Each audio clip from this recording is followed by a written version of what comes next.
So, first video of 2025, although filmed in 2024, but there you go. Mm, mm. Um, I have to wonder if this is the start of what may be 2025, especially for Will.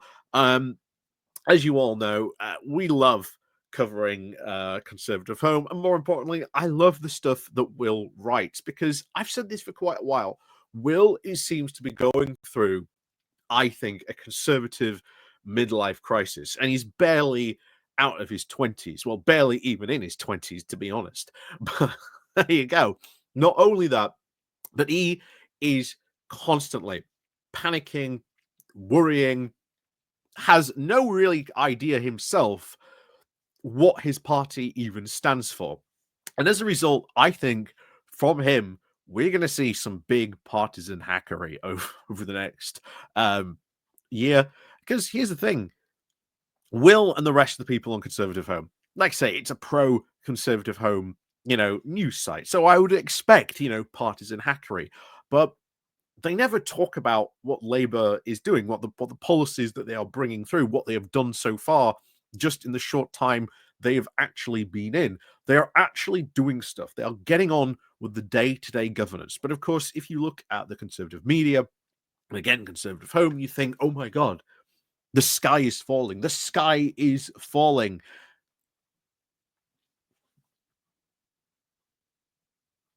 Doesn't last forever. You cannot keep that up. You cannot keep that up forever, saying, "Oh no, the sky is falling. The sky is falling." You know what?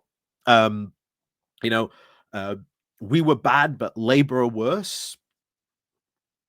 Okay, worse at what?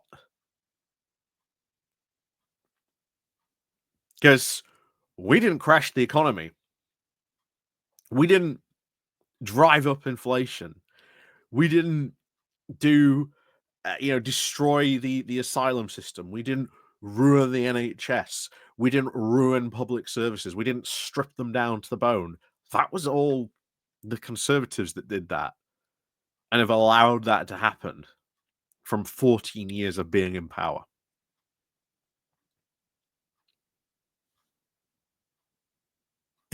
You know, that you can only run on that message for so long, Will. I think even you know that. You know that because Will doesn't really realize it, but he has written in this article that we're going to have a look at today, he has written the political obituary for Kimmy Badenoch while she's still, quote, politically alive, while she's still the leader of the party. And I find that very, very telling, Will. I find that very telling indeed. So, as always, before we do crack on into this, please do remember to click on the like, share, and of course, subscribe button. And of course, down below, there's the Patreon page, the Buy Me Coffee link where you can, buy me coffee, the YouTube thank you button, and of course, as always, there's the Pony Club as well. So, let's crack on then into this. Our first visit to Conservative Home of the year, with the title of How Long Does Badenoch Have? Yeah, doesn't. Yeah, you know when I made my prediction video of 2025, maybe we'll have another Conservative leadership contest. Maybe we will. Maybe we will. So let's see what Will has to say on this. So, have you joined Reform yet? Don't tell me you haven't been tempted. Was it the sandwich slip up, the membership spat, or the spelling mistake? Some of us just about qualify for the £10 annual membership. I've met Nigel Farage a few times. We've only had some extensive chats that I've never really, of course, managed with Kimmy Badenoch. I would only, of course, now be following in the footsteps of our illustrious founder and, of course, 153,000 others. Again, if those numbers are actually true. We don't know. Farage claims that he has opened these to, the media. Again, who the media is, I don't think he's said.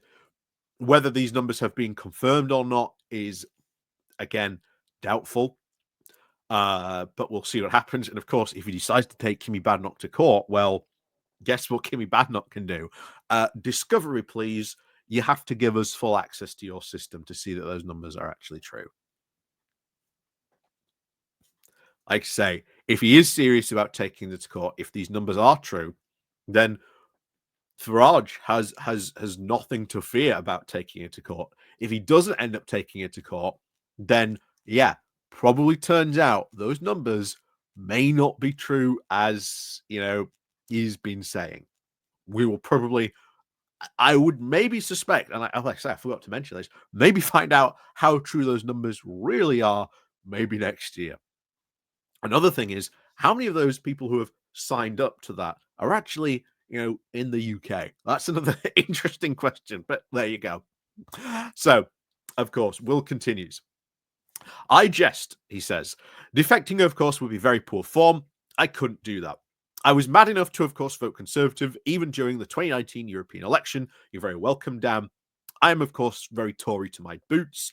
I adhere to the ancient constitution of the state, the apolitical hierarchy of the Church of England, and, of course, which makes me more loyal than quite a few Conservative MPs. Sorry, Nigel, but I'm taken. Yeah, the writing you put out in 2024, Will, it says, you're having a bit of crisis of faith, especially when it comes to the Tories. But, like I say, I would love to have like a one-on-one sit down and chat with him. I think it would be very, very interesting to see. I think it'd be very interesting to see what that would happen, although I don't think it would ever happen. Badenoch has, of course, passed a very significant milestone, 50 days as Tory leader. Not only is it, of course, now a nice round number, but it is the exact length of time that Liz Truss spent as our chief. Just as the astronomical unit of one, AU is, of course, described as the average distance between Earth and the Sun. So 1 LT can be measured to the Conservative tenure of leaders. Badenoch is now, of course, at 60 days, or at least 1.2 light LT. Again, comparing, bear in mind, comparing Liz Truss to Badenoch, not a good start there. First of all, she was prime minister. She actually had to, run the government. Timmy Badenoch, when they were in government, bear in mind, last year, Conservative Home wrote a lot of very negative pieces at the start of last year about how a lot of MPs were very upset that she was underperforming as business and trade secretary, that she wasn't really doing a good job. Bear in mind now, what are we seeing from a lot of MPs? What are we seeing from a lot of the media commentary? Oh, Kimmy Badenoch not doing a very good job. Looks like, as a lot of people have said, and a lot of the One Nation people were hoping that, yes, they've elected another lemon, and they're hoping at least maybe next time they can elect someone more sensible. However, I don't think that's going to happen. They're probably going to elect Robert Jarrick, and Robert Jarrick is probably going to be exactly the same as Kimmy Badenoch. He ain't going to do too much better. So, how well of course, has she fared? Will continues with. Few would suggest well. Underwhelming PMQ's performances, bizarre interviews, and a pointless spat with Farage. For a woman who claims to, of course, be physically incapable of committing gaffes, she is giving it a jolly good go. Badenoch's residents are now on policy, and the imperious style of this has not only let Labour completely off the hook, but it has opened now a wide space for Farage. And again, he's right. Constantly committing gaff after gaff after gaff while saying, yeah, I'm completely gaff proof. You need policy. She needs policy. She needs to be saying, this is what the Conservative Party is. Define what the party is, why it is different from Reform, why those maybe people who joined the Lib Dems should maybe come back into the fold, or those people who, again, left the party a long time ago but have neither joined Reform or Lib Dems should come back to the party. She's not doing that. And I wouldn't be surprised if next year, if she hasn't delivered any policy, I would not be surprised to see if randomly an MP comes out and says, yeah, this is what I think our policy should be. And then that could start a policy spat. And that could start a civil war. And bear in mind, this is why she's not announcing any policy, because she knows what that will bring. But sooner or later, you have to say, this is what we do, this is what we are. And like I say, with the local elections coming up, big test for her. A lot of conservatives in the media and commentators like will not admit that this May election is going to be a big test for her. Because remember, she promised to turn the party around. This May election would at least be a sign that, quote, she is turning things around. Has she done anything to that? No, she hasn't done anything. So back to this. The utter, of course, ignominy now of opposition has meant that we are nowhere near the rolling nightmare of the 49-day Queen's reign. When you aren't in power, the stakes are so much lower. The markets do not hang, of course, on your every words. And when HMS Badenoch occasionally services, she doesn't prompt a run on the pound, just scratches to the head of a very perplexed, weary onlookers. Yep, no one's still interested in listening to the Conservatives. And during this time, she actually needs to find out why people are interested. But of course, as we've said before, that would mean doing some introspection, looking at your party, thinking, that's probably not a good idea. Well, that was probably a bad policy. Maybe our ideological adherence to policy isn't that good. So, having, of course, inherited a very slender poll lead, Badenoch's leadership has so far seen the Conservatives alternate with Labour for the top spot. 2 NPR polls over the weekend have suggested hung parliaments and the Tories on at least over 200 MPs. If I can do that, of course, in 8 weeks, Badenoch might suggest, imagine what I could do at least in 4.5 years. Would that sort of result buy her another parliament?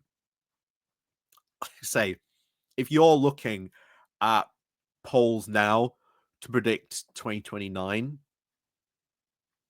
it's not worth it. You cannot make political predictions of what is going to happen in a general election in 2029 because you do not know what is going to happen over the next couple of years.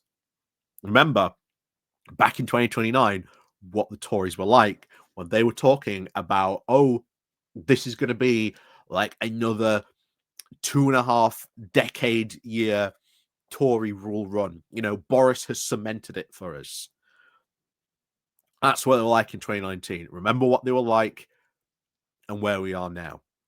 No one would have predicted what would have happened. If you would have gone up to a Tory in 2019 and told them what would have happened in 2024, they wouldn't have believed you. They would have said you were mad. You were a fool. How could that possibly happen to us? Here we are now. I say, the next general election is a long, long way away. So, any, of course, recovery in Tory numbers from July's drubbing is, of course, welcome. But the story of the polls is not burgeoning enthusiasm for our new management, but Labour's unprecedented early unpopularity. And, of course, the remorseless relies of reform. 2 things here. First of all, the media has been, I think, very uncharitable to a lot of the stuff that Starmer has actually done, focusing on anything that they can possibly think that is unpopular, while just ignoring a lot of the other good stuff they've done. The workers' rights bill that is, again, very, very good, going to be a massive expansion of workers' rights. Labour, of course, really need to start looking, I think, for an Alistair Campbell type figure, a new figure they can bring in to really boost their PR stuff. They really, really need to work hard on that stuff, saying, this is what we are doing, this is what this bill is doing, this is how it's going to improve your lives. That is what they really need to do, because we do not want to be in a situation like Joe Biden. Joe Biden's term in his office, domestically, very, very good. Very, very good indeed.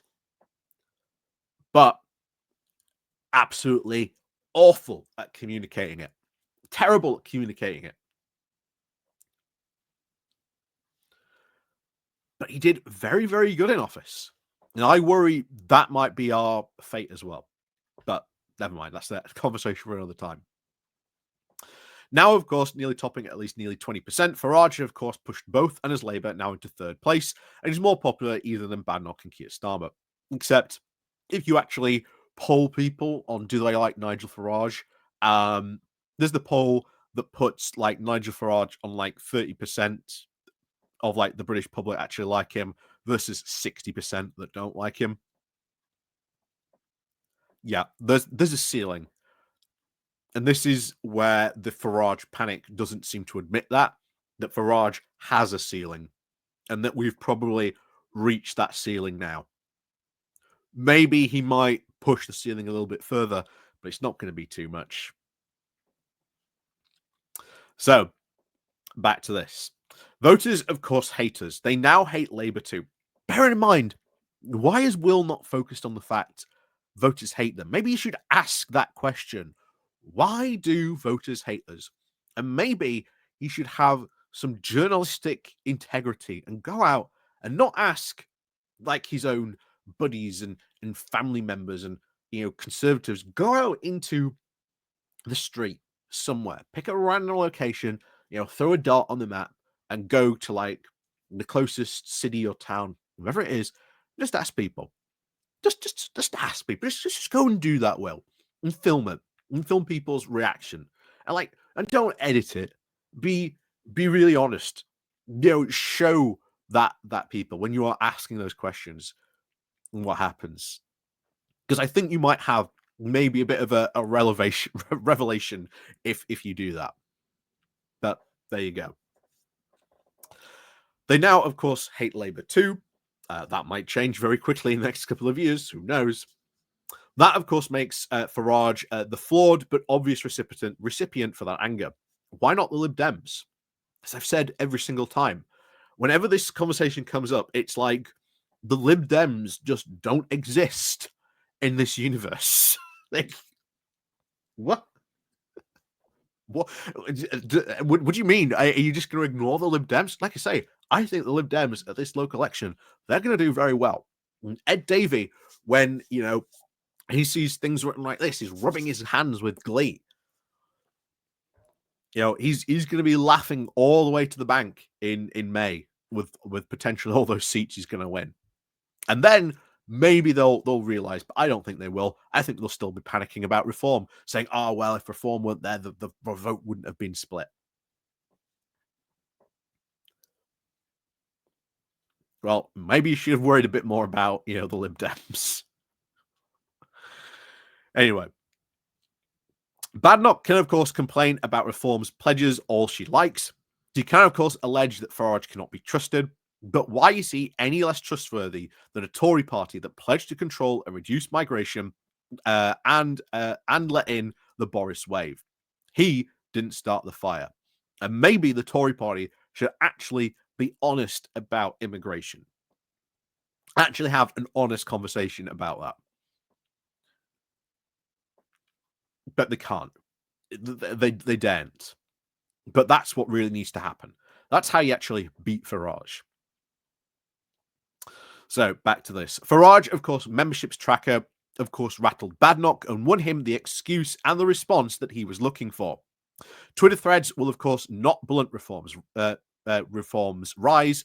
Badenoch has now inched a little closer to a proper cap on migration and, of course, leaving the European Court of Human Rights. Again, if she proposes that, what's the other side of the party going to do?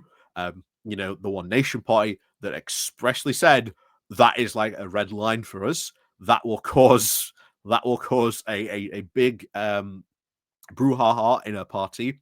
She knows that. She knows that fully well. So those arguments are going to re-explode again. But her pledges are, of course, nowhere near enough to suggest that she takes the public anger on immigration seriously. Even Starmer knows it is one of her weak spots. Labour seem to have responded, of course, with more urgency.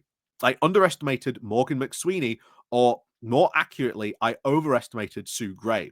Turns out she really was just an over-promoted HR bod, while Sweeney only, of course, ticked off the first of the three steps towards changing Labour by the election, or at least he realized that Farage posed a very historic threat, starting, well, of course, with the cabinet.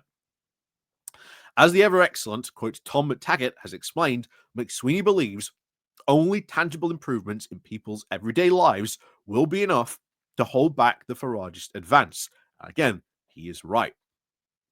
And one of the big things that's certainly going to happen over the next couple of years, what's going to happen with inflation? Because if Labour can bring down inflation, and again, they've got, you know, 4 and a bit years to deal with that, inflation will come down. It's very likely over the next couple of years, the war in Ukraine will end as well. That will bring inflation down. A lot of stuff can change in these next couple of years. And that could change the landscape completely. And yet, worrying about, the next general election as if it's going to like happen tomorrow because there's a poll that show like the Conservatives will gain like 200 seats. Next election isn't until 2029. And Labour's got a very secure majority. So, back to this. If immigration, of course, doesn't come down, waiting lists aren't lower, and voters don't feel better off by 2029, reform will, of course, be the beneficiaries. Why will reform be the beneficiaries? I ask again. What about the Lib Dems? Again, forgetting Will and all the rest of the Conservatives just seem to forget that, like, the Lib Dems don't exist whenever they write stories like this. The big three issues that did it for us would, of course, do it for Labour too. And again, Will should be asking, well, okay, what exactly are Labour doing about that? Because here's the thing, Labour are actually acting on that. You guys didn't do anything on that. You just sat back and did nothing. And you just let it get bad without trying to, stop these situations, stop these from happening. Labour, meanwhile, have actually acted to do some of this stuff. And over time, you're going to see, I think, these things improve. And then, shockingly, this is what happens when you actually have a government that actually, governs, and gets on with doing stuff. Farage, of course, is now better placed than Badenoch to benefit from the public anger on state failure. Not because he has the Damascus conversion to the NHS, far from it, but because of our record has been now combined with her own lack of interest. Her appointments to the Lord have now sent a message very loud and clear. She really does not care about anything else above the culture wars. I have plenty of time for Nigel Bigger. Yet, I do not yearn to pump troubled teens full of puberty blockers. Who gives a toss about woke when they've been waiting 5.5 hours in A&E? Who wants to sit through a lecture on muscular liberalism when their incomes have stagnated for 2 long decades? Badenoch has not shown she shares the same priorities as voters. And yeah, Keely Badenoch is nothing but interested in the culture wars. We did that video about when she went to Washington, and every single Conservative response in the UK was to just cringe at the idea that she'd even delivered such a speech.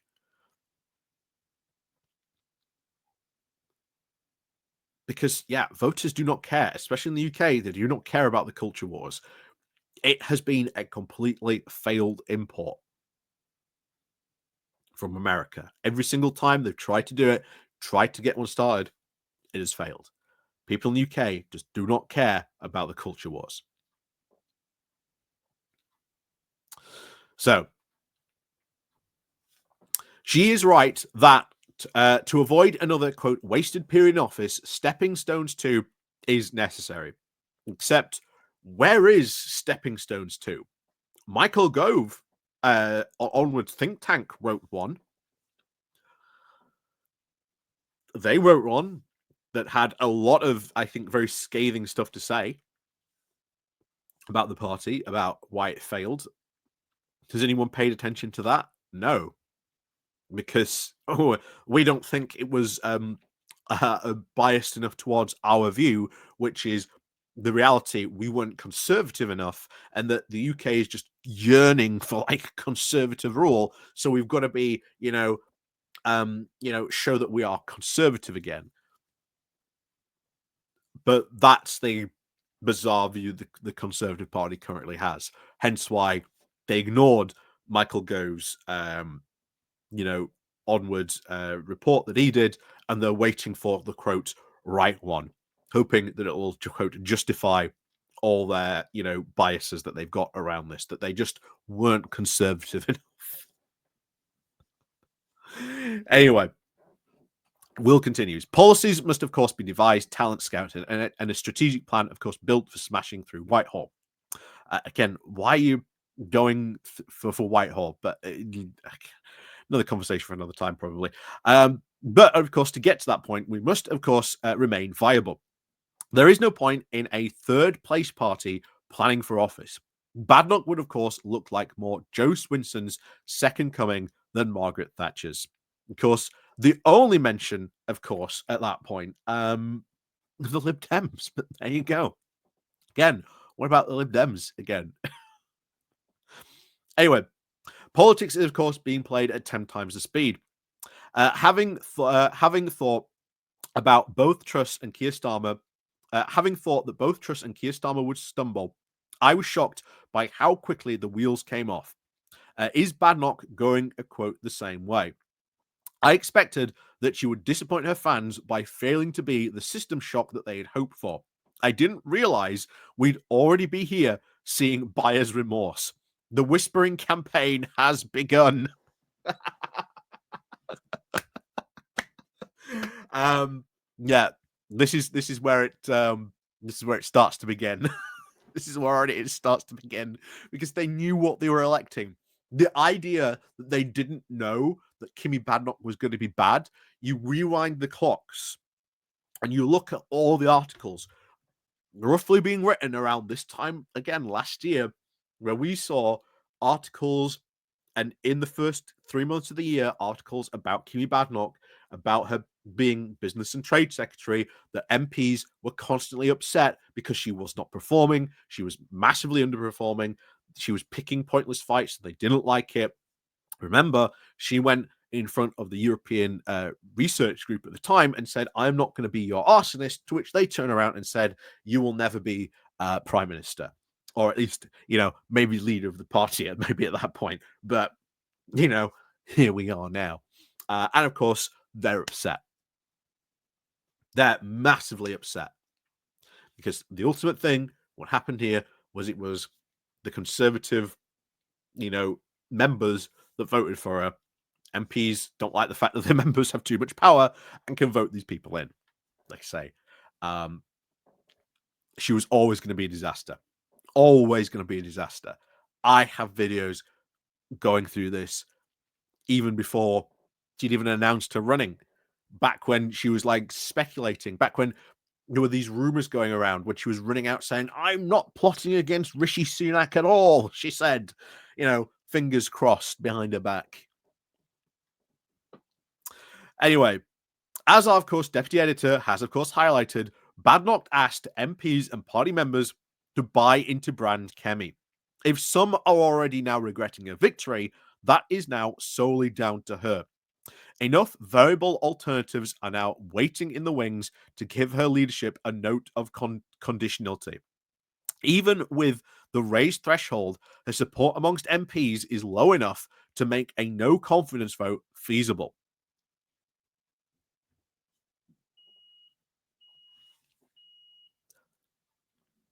She's in trouble. She is in trouble. More trouble than she thinks. Her shadow cabinet appointments are put loyalty over bridge mending, leaving egos now and very unnecessarily bruised. Any relaunch of her leadership would have to be accompanied by a reshuffle. Wrestling Neil O'Brien on a junior ministerial position as punishment for crimes against the 2017 intake makes no sense. Bumping him up to shadow health would at least be a sign she takes the NHS seriously.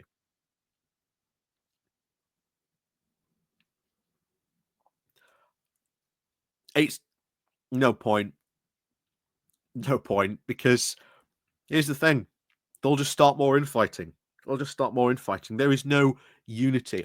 Doesn't matter if she were to appoint, Neil O'Brien, bump him back up to, shadow health. There's no point. No point at all. Because this is not the Conservative Party. They are just so fractured. There's no such thing as loyalty anymore in the party. It's gone. Gone completely. So, without, of course, a very substantive pitch on the issues that, of course, matter to the electorate, Badenoch will have nothing worth to say, as we've said before. In contrast to McSweeney versus Farage, she will, of course, be squeezed into irrelevance. The former is, of course, in power and can at least try to make meaningful impacts on voters' lives before the next election. The latter can damn the Tory record and, of course, outflank Badenoch at every turn. Meanwhile, of course, the Lib Dems are there, stealing your voters, especially your more centrist ones, which they have done. But, like I say, maybe we'll see what happens if they panic a bit more about the Lib Dems after the local elections. But we'll see how that turns out. One thing that is, of course, worse than being talked about is not being talked about. At least Badenoch's gaffes get her a little notice. Even more embarrassing would be irrelevance. Will the heir to Peel, Disraeli, and Salisbury and Thatcher now be reduced to Ed Davies style stunts for attention? Here's the thing: those stunts worked. Those stunts worked. You can discount the Lib Dems all you want, Will, but hey, Ed Davey had a plan. He had policy to back it up, and he had a plan. It's more than I can say for Kimmy Badenoch. And oh boy, he's got a new plan as well. And as he said, his party's plan, we're going to become the main party of opposition. You're so worried about Labour and Reform, you can't even see the real threat that is coming up behind you. But please do continue that. So, I also can't see her reducing herself to that, but she might have no choice. Time for another word with GB News. But even then, is GB News going to be worth it? GB News seems to be very pro-reform. If they really care, if Kimmy Badenoch comes calling. If by May's local elections, Farage, of course, is in the ascendant and, of course, battling Labour to stay out of third, not only will the poor results, of course, be expected in those councils, Angela Rayner lets us contest, but Badenoch's leadership would be hobbled. She would argue that she would need more time. She might, of course, get the benefit of the doubt. She may not. Planning for renewal 2030 suddenly looks rather optimistic. Very optimistic indeed. Maybe you should actually have some policies about what renewal 2030 actually means. Many of us have no desire to see hands dripped in the blood again. I hope that I have at least curated my last Whom's Backing Whom live blog. But you will always have less time in politics than you'd hoped. If a correction is required, Tory MPs may decide it is better to go down swiftly than ploughing on with a mistake. An absolute monarchy moderated by regicide and all that. It is also very tiresome. We'll see what 2025 brings. Happy New Year to all our readers. I love that. I love the ending of that. Starts off so triumphal, so, aren't we so well? And then all of a sudden, but meanwhile, Kimmy Badenoch's terrible. She's awful, people. She's terrible. She's killing the party. Oh no, she's disaster after disaster after disaster. She's terrible. She's gonna absolutely destroy the party. And here's the thing: if all these people are thinking, "Oh my god, Robert Jerrick would have been so better," I don't see how Robert Jerrick would have been much better. But yeah, I think maybe after the May local elections, the Tory MPs may be better. Get it done swiftly. Get it done swiftly. Then plow on with a mistake. Here's the thing: if they go and they elect maybe Robert Jerrick, He's not going to do much better. He's not going to do much better. And I like the fact, oh, there's all these, fine airs waiting in the wing. They're not as good as they said. Otherwise, Mel Stride would have just swept the competition if he was that good. But there you go. And now, of course, as always, we go into the comments, and I want to highlight one in particular because this is already a very long video. But this is the one I want to highlight. So, one of the commentators says this: "We are edging to the 'I told you so' moment. I was completely mystified as to why Kemi won on the basis of saying literally nothing. Perhaps it was, of course, the apparent blank canvases or the canvas that were painted were all very well less attractive. To stand on a platform of principles as if all the politicians don't claim to have principles, although we rarely ever see it, because of policies now endless demands that you replace them with new principles. Once the party of the right of politics, you could not, of course, be outflanked on the right, gave the Tories an advantage, but now no longer. They are outflanked left and right. And worst of all, they are now a market stall paying rent for a stall with no goods to sell. Tell me how that works if you can. I have the impression that she doesn't know what to do. And there is no evidence of a plan to get even get a plan. While the Tories have nothing to say, and of course, worse still, when she does seem to step on the rake, doing so, like I'm immigration, but terrible with a terrible party record and no clear policy, she's very easy to take down, as Starmer has shown, labeling her the Open Borders Party, which, coming from Labour, means you are in real trouble. I do not see anything from Kemi in terms of being sure-footed in interventions or any policy development, any party reform, or any aspiring appointments, or even now a clear party positioning. Frankly, Reform UK are now overtaking the Tories in all areas of the challenge, and policies are even getting media headlines and taking full advantage of their 5 MPs in the media, while the Tories can only say that just Labour are worse, than which we only now currently helps reform. I would call for a leadership change, but I have no real idea who would be better than Boris. At least he could at least command the headlines and deliver a good PMQs. And of course, it would put the wind up Starmer, but he'd need, of course, a seat first. Yeah.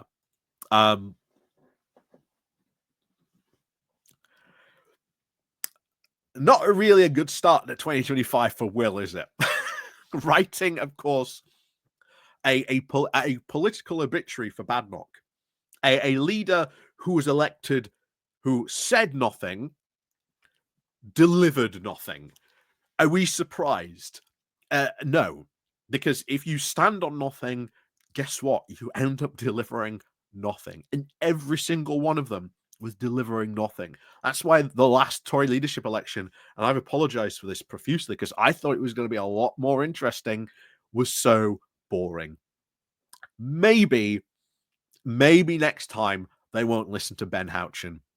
Maybe this time they'll realize the knives have to come out. And maybe the next Tory leadership election will be a lot more interesting. But as always, thank you very much for watching. And of course, as always, click the like button, click the share button on your way out. And of course, we'll see you all next time.